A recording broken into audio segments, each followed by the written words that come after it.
नमस्कार, एवन उत्तराखंड देख रहे हैं आप और मैं हूं आपके साथ ऋतुश्री पथरिया। बुलेटिन में आप सभी का स्वागत है। सबसे पहले नजर डालेंगे हेडलाइंस पर।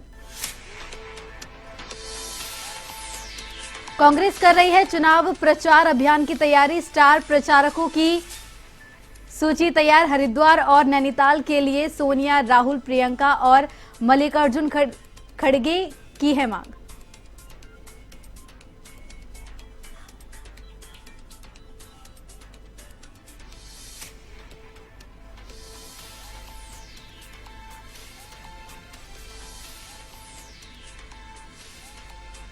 चुनावी प्रचार में जुटे राजनीतिक दल। बीजेपी का 5 सीटें जीतने का दावा। कांग्रेस ने दावे पर ली चुटकी।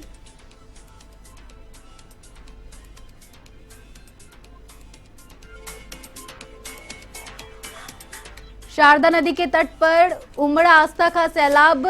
शक्तिपीठ मां पूर्णगिरी मेले का हुआ शुभारंभ। 82 दिनों तक चलेगा मेला।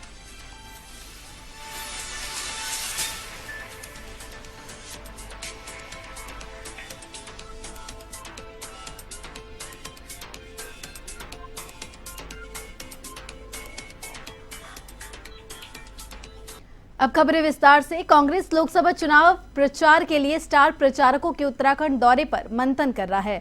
पार्टी के प्रदेश अध्यक्ष करण मेहरा ने बताया कि स्टार प्रचारकों की सूची तैयार हो चुकी है।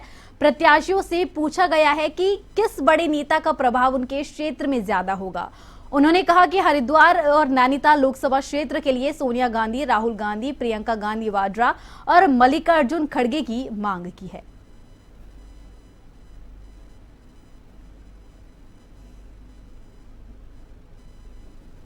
कैंडिडेट से भी पूछा गया है कि वो किनको अपने क्षेत्र में चाहते हैं, किनका प्रभाव उनके क्षेत्र में पड़ेगा।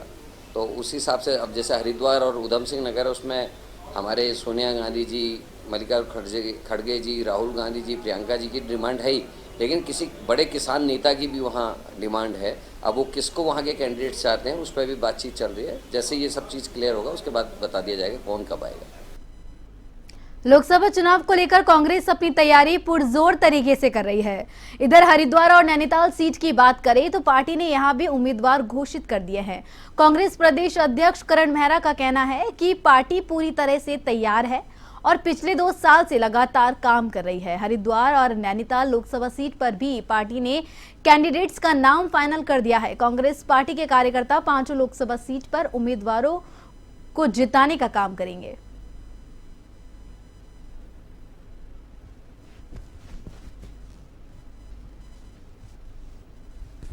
कांग्रेस लगातार पिछले 2 सालों से काम कर रही है। कैंडिडेट अभी घोषित हुए हैं और कैंडिडेट्स का नॉमिनेशन की डेट निकल जाने दीजिए, आपको प्रोग्राम भी भेजेंगे। और मुझे लगता है कि पूरी मजबूती से कार्यकर्ता कैंडिडेट के साथ चुनाव जीतने के लिए तैयारी कर रहा है। कांग्रेस प्रत्याशी प्रदीप टमटा ने आकर्षित सीट अल्मोड़ा से पर्चा भरा। नामांकन दाखिल करने के दौरान पीसीसी चीफ करण मेहरा सहित विधायक और पूर्व विधायक मौजूद रहे। मेहरा ने कहा कि डबल इंजन की सरकार से परेशान जनता बीजेपी को सबक सिखाएगी। उन्होंने राज्य की 5 सीट जीतने का दावा किया है। वहीं प्रदीप टमटा ने कहा कि 10 साल से अल्मोड़ा लोकसभा में जनता परेशान है।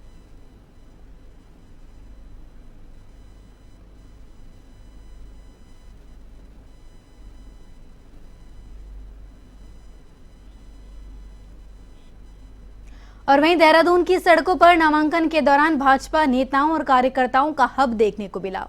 उससे लगता है कि माहौल बीजेपी के पक्ष में बनने जा रहा है। बीजेपी के प्रदेश प्रभारी दुष्यंत गौतम का कहना है कि 5 की 5 लोकसभा सीटों पर भाजपा 400 पार के अंतर से जीतने वाली है और यह कल देहरादून और पौड़ी में देखने को भी मिल गया है। वहीं इस पर चुटकी लेते हुए कांग्रेस के प्रदेश महामंत्री नवीन जोशी ने कहा कि भारतीय जनता पार्टी के लोग जो दिखे वह बहुत ही कम संख्या में थे।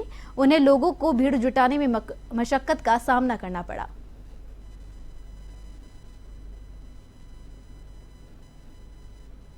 पार्टी के जो लोग थे, गिने चुने लोग थे, उनको भीड़ जुटाने के लिए काफी मशक्कत करनी पड़ी, लेकिन भीड़ नहीं जुट पाई।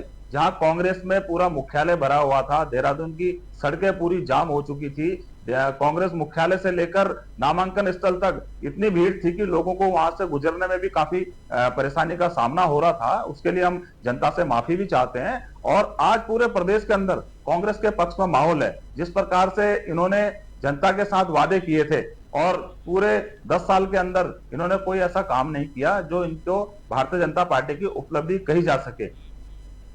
उधम सिंह नगर रुद्रपुर के मेटालाइट ऑटो लिमिटेड कंपनी में काम करते समय युवक के पेट में लोहे के का सरिया घुसने से युवक की दर्दनाक मौत हो गई, जबकि परिजनों ने फैक्ट्री प्रबंधन पर लापरवाही का आरोप लगाते हुए जमकर हंगामा काटा। घटना की सूचना पाकर पुलिस टीम मौके पर पहुंचकर मामले की जांच पड़ताल शुरू कर दी है। पुलिस ने शव को अपने कब्जे में लेकर पोस्टमार्टम के लिए भिजवाया।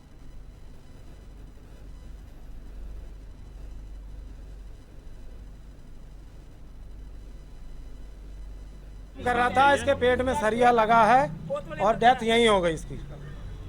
और फॉर्मेलिटी के लिए गाड़ी में लेके गए ये हॉस्पिटल, आधे रास्ते से वापस लाके दूसरी कंपनी के आगे गाड़ी खड़ी कर दी है, अपनी कंपनी में भी नहीं खड़ी करी।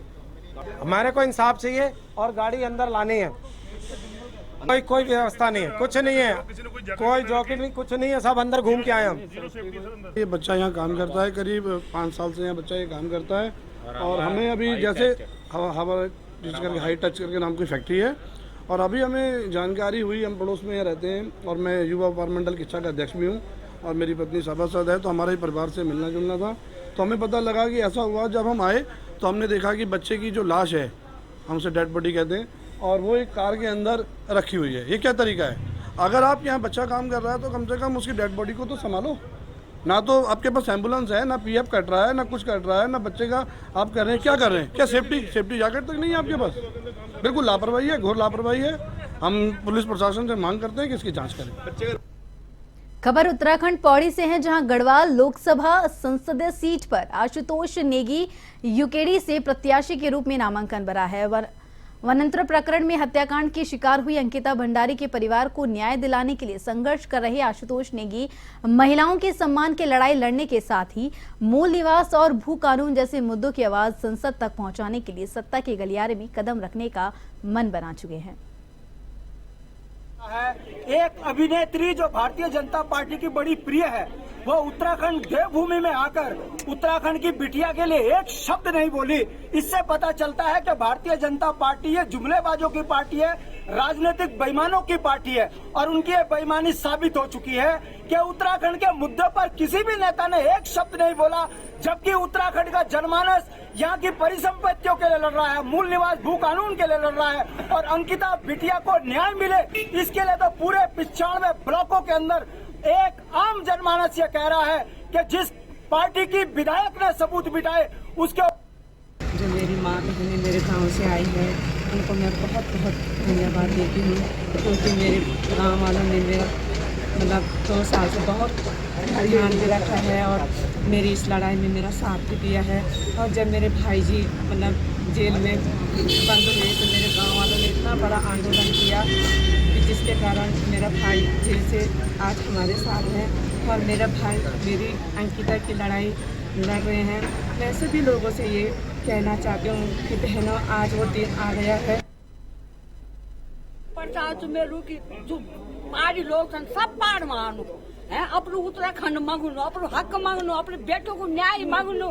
जो बच्चा लड़ू था हमारो वैसे वो जेल रख दे हैं, और आज वो कोई बात नहीं, जेल वो तो लगी धंधा से, पर आज भी हम जाना था कि हमारा आशुतोष चाहिए समित देनु, वैसे वोट देनु, और वो अपने उत्तराखंड आना जरूर लड़ लू, और अपने उत्तराखंड हम जरूर मांगला। हमारा बच्चा सब भी रोजगार फैला था, क्या कुछ रोजगार नहीं, बहरा लोग जाकि घूस मिली, जाकि रिश्वत मिली, वो था वो नौकरी। मैं ये कहना चाहती हूँ, इससे बड़ी शर्मनाक की बात हो ही नहीं सकती कि अंकिता के जन्मभूमि में आई हो और अंकिता के लिए एक शब्द भी उनके मुंह से नहीं निकला। इसकी शर्म से उसे झुकना चाहिए, उसे कहीं मुंह दिखाने के लिए नहीं लेना चाहिए, क्योंकि लेडीज के साथ नहीं है, वो मातृशक्ति के साथ नहीं है, तो उसे कहीं भी खड़ा नहीं होना चाहिए मातृशक्ति के साथ, कहीं भी नहीं, उसे हक ही नहीं इसके, जहाँ मातृशक्ति के साथ है ही नहीं तो क्यों हो रही हो खड़ी। चंपावत में मां के जयकारों के बीच आयुक्त कुमाऊं दीपक रावत ने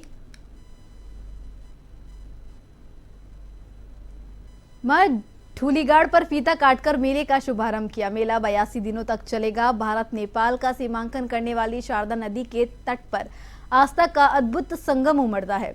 उत्तर भारत के सुप्रसिद्ध शक्तिपीठ मां पूर्णागिरि मेला 2024 का पूजा अर्चना कर विधिवत शुभारंभ आयुक्त कुमाऊं दीपक रावत और उनकी धर्मपत्नी ने किया। शुभारंभ के अवसर पर जिलाधिकारी नवनीत पांडे, पुलिस अधीक्षक अजय गणपति, उप जिलाधिकारी टनकपुर आकाश जोशी सहित अन्य लोग उपस्थित रहे।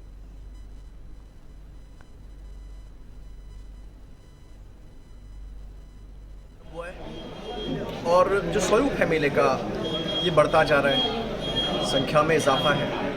पिछली बार की अगर फिगर्स दें हम तो 3 महीने में लगभग 30 लाख के आसपास श्रद्धालुगण आए हैं। तो इसमें मेले की जहाँ तक तैयारियों की बात है तो पहला कंसिडरेशन मेरे हिसाब से सुरक्षा का ही होना चाहिए, क्योंकि जहाँ पे इतना बड़ा जनसैलाब, जनमानस इसमें भागीदारी करते हो, पहला पॉइंट सुरक्षा का ही है। दूसरा यहाँ पे सुगमता है, स्वच्छता है, सुंदरता है, सब पे ध्यान दिया जाएगा। इसकी पूर्व में भी एक तैयारी हमने की थी, बैठक भी की थी, और आज जब हम दर्शन करने जाएंगे तो उसमें भी एक बार जायज़ा ले लिया जाएगा। कहीं पे कोई कमियां हैं तो उनको दूर किया जाएगा, और कुल मिला के जो श्रद्धालुगण हैं उनकी सुविधा का ध्यान रखते हुए हर वर्ष की भांति इस वर्ष भी मोहल्ला अली खां स्थित नियाज अली शाह उर्फ बाबा बोगे शाह रहमत शाह के मजार पर रोज़ा इफ्तारी का एहतमाम किया गया, जिसमें नगर क्षेत्र के सैकड़ों लोगों ने शिरकत की। इस दौरान कमेटी के मेंबरान ने रोजगारों के लिए इफ्तारी का बेहतरीन इंतजाम किया। वैसे तो बाबा के आस्थाने पर रमजान के समय लोगों के लिए लंगर का एहतमाम किया जाता रहा है। रोज़ा इफ्तार के बाद मगरिब की नमाज अदा की जाती है, जिसके बाद मुल्क में अमन, चैन और खुशहाली की दुआ मांगी जाती है।